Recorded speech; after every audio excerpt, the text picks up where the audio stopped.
रुकने parliament engineer Abdul Rashid की जमानत की अर्जी पर आज भी समाअत होगी।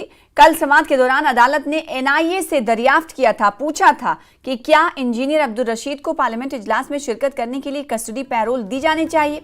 अदालत ने एजेंसी से 7 फरवरी को यानी आज तक इस हवाले से मौक़िफ़ वाज़ा करने के लिए कहा गया था। तो आज सुनवाई होगी, देखना होगा कि एनआईए की तरफ से इस पर क्या जवाब दिया जाता है। क्या पैरोल मिलेगी, ये सवाल बरकरार है। कई बार सुनवाई हो चुकी है, लेकिन इस बार की सुनवाई थोड़ी अहम है, इसलिए क्योंकि एनआईए से जो अदालत ने सवाल किया है उस पर एनआईए को जवाब देना है।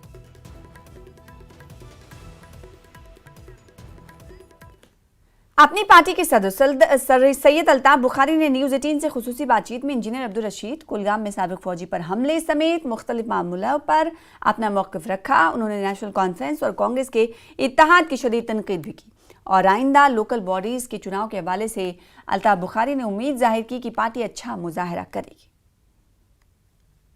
बड़ी बदकिस्मती की बात है कि इंजीनियर रशीद साहब, जिनको 5 लाख लोगों ने वोट देके कामयाब बनाया, आज वो भूख हड़ताल पे हैं पिछले 1 हफ्ते से और कोई भी जस्टिस उनके साथ नहीं की जा रही है।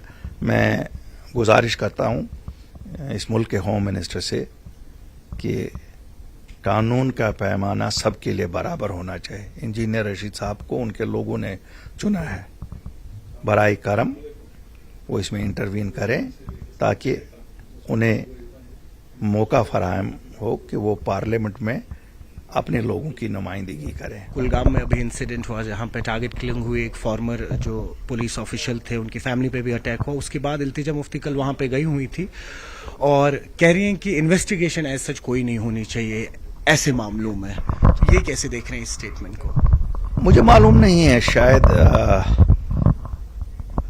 ये कहना शायद गलत नहीं होगा। इन्वेस्टिगेशन किसी भी मामले में होनी चाहिए। किसी मामले की सच्चाई तक अगर पहुंचना है तो इन्वेस्टिगेशन के बिना कैसे पहुंचा जा सकेगा। मेरे साथ इनफैक्ट वो जो रिटायर्ड आर्मी ऑफिशियल का आर्मी में जो काम करता था, जिसकी डेथ हो गई है, अभी उसकी बेटी मेरे साथ बात कर रही थी।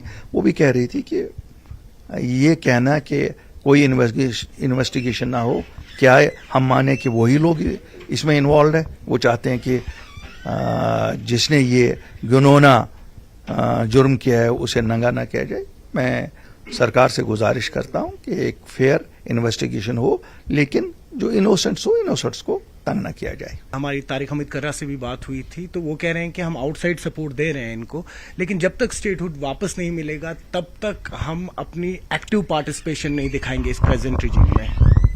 देखिए, कर्रा साहब ने क्या फरमाया, मुझे तो उस पर कोई कमेंट नहीं करना चाहिए, लेकिन ये बात सच है कि अलायंस तो थी नहीं कभी। ये उस वक्त मौका परस्ती पे मबनी एक अलायंस हुई थी, क्योंकि लोगों को बेवकूफ़ बनाना था, जम्मू कश्मीर के लोगों को बेवकूफ़ बनाना था। उनको बावर ये करना था कि नेशनल कॉन्फ्रेंस की तरफ से कि हम कांग्रेस के साथ हैं, इसलिए बीजेपी के साथ कभी नहीं जाएंगे। और कांग्रेस मरी हुई थी, उनको भी सहारा चाहिए था। अगर वो नहीं नेशनल कॉन्फ्रेंस के साथ होती तो 6 जो उनको सीटें आज मिली हैं वो भी नहीं होती।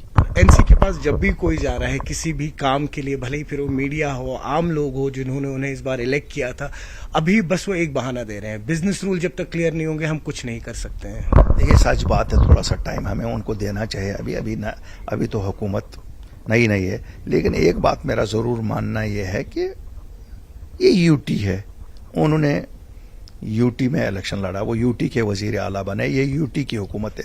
यहाँ बॉस लेफ्टिनेंट गवर्नर ही होता है, लेकिन कहते हैं कि एक अच्छी हुकूमत तभी ये लोगों को दे सकते हैं अगर ये इन कॉपरेशन एलजी के साथ चलें। क्यों? लोगों के हित में जो काम है, मुझे नहीं लगता लेफ्टिनेंट गवर्नर को कोई एतराज होगा कि वो लोगों के हित के काम ना करें। और मुझे उमर साहब का भी यकीन है पूरा कि उनकी नीयत पे कोई शक नहीं किया जा सकता कि वो लोगों के लिए भला नहीं करना चाहते हो।